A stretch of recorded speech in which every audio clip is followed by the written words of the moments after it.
In this video, we're going to go over a tip in regards to window cleaning. In particular, we're going to talk about, obviously, window screen cleaning in this case. So this is a bug screen at a client's home. There was some pre-existing damage on this person's screen where there's like a little rip inside the mesh. You can kind of see it there depending on the orientation of light, but trust me, there's a rip. The point being, be aware of any damage to screens, whether it's like on the frame and it's bendy or some part of the mesh is punctured or whatever. We do not want to make their screens any worse than they already are, okay?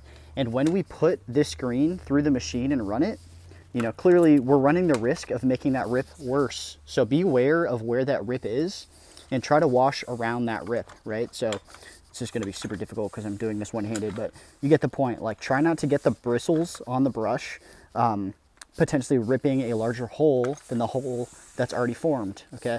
So just be super cautious when you're cleaning screens, be aware of any pre-existing damage and try to not make it any worse. Absolute worst case scenario is you just skip the screens that are so bad that, they're gonna deteriorate or they're gonna continue to rip worse than they already are. But you can, for the most part, just clean around the rip.